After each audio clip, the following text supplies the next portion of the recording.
Hello students, welcome back to master classes 444 session. आज के session में हम क्विकली डिस्कस करने वाले हैं कि आप अपने सीए इंटर ऑडिट के पेपर में कम से कम 5 से 10 मार्क्स कैसे इंक्रीज कर सकते हैं बाय अवॉइडिंग दीज मिस्टेक।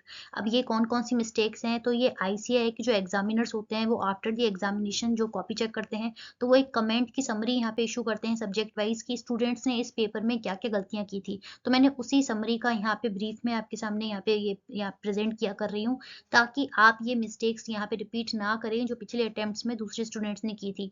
तो इस तरीके से आप अपने मार्क्स यहाँ पे आराम से इंक्रीज कर सकते हैं ऑडिट में। तो सबसे पहले स्टूडेंट जो गलती करते हैं generally not answering all the points asked in the question.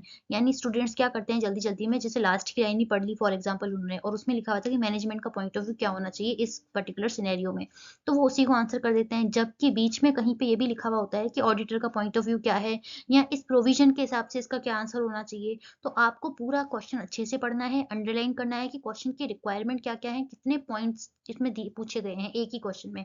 तो आपको उन सभी पॉइंट्स का यहाँ पे एक-एक सेपरेटर यानी एक-एक लाइन छोड़ के उनका आंसर करना चाहिए, ताकि उन सभी पॉइंट्स के आपको इंडिविजुअल मार्क्स मिल जाएँ। दूसरी यहाँ पे मिस्टेक स्टूडेंट्स करते हैं, unable to understand the requirement of the question. यानी क्वेश्चन में पूछा क्या गया है वो ही नहीं समझ पाते हैं, वो जल्दी जल्दी में उसमें कुछ भी उसको आंसर कर देते हैं। तो ये गलत है, क्योंकि उसका फिर पूरा आंसर भले आपने प्रोविजन वाइज सही लिखा हो, लेकिन वो क्वेश्चन की रिक्वायरमेंट ही नहीं थी तो आपको उसका एक भी नंबर नहीं मिलेगा। तो ध्यान से समझिए कि क्वेश्चन की रिक्वायरमेंट क्या पूछी गई है, ऑडिटर का पॉइंट ऑफ व्यू पूछा गया है, मैनेजमेंट का पॉइंट ऑफ व्यू पूछा गया है, कि क्या किस तरीके से आपको आंसर करना है। तो क्वेश्चन के रिक्वायरमेंट के हिसाब से ही उसको आंसर कीजिए।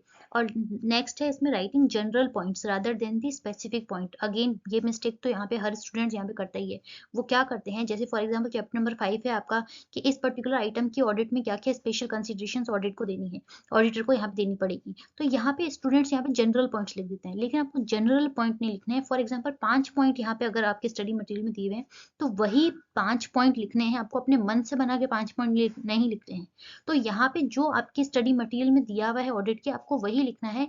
उस पर्टिकुलर पॉइंट को आप अपनी सिंपल लैंग्वेज में लिख सकते हो, लेकिन ऐसा नहीं करना है कि जो पॉइंट्स उसमें लिखे हुए हैं उसके अलावा आप अपनी मनमर्जी से 5 पॉइंट बना के लिख दें। तो जनरल पॉइंट्स नहीं लिखने हैं, स्पेसिफिक पॉइंट लिखने हैं। अब यहाँ पे स्पेसिफिक पॉइंट का मतलब ये होता है कि जो आईसीएआई के स्टडी मटेरियल में पॉइंट्स दिए हुए हैं आपको वही लिखने हैं। बाय यूजिंग आप अपनी इंग्लिश में लिख सकते हो, सिंपल इंग्लिश में बना के लिखिए, लेकिन टेक्निकल टर्म्स, कीवर्ड्स, जो कॉन्टेक्स्ट होता है वही स्टडी मटेरियल का ही होना चाहिए। और यहाँ पे एक और चीज आपको ध्यान में रखनी है कि जितने नंबर का क्वेश्चन है उसी हिसाब से आपको आंसर देना है। अगर 3 नंबर का है तो आपको 3 से 4 पॉइंट में लिखना है, 5 नंबर का है तो उस हिसाब से। ऐसे नहीं है कि 3 नंबर का यहाँ पे क्वेश्चन है आप उसको इतना आराम से बढ़ा-चढ़ा के लिख रहे हो, तो उसका कोई सेंस नहीं है, क्योंकि जितने नंबर का क्वेश्चन होगा उसी हिसाब से आपको अटेम्प्ट करना है, उतना ही टाइम उसको डिवोट करना है। लास्ट पॉइंट है not explaining the bullet points and unable to explain the point. Again very very important.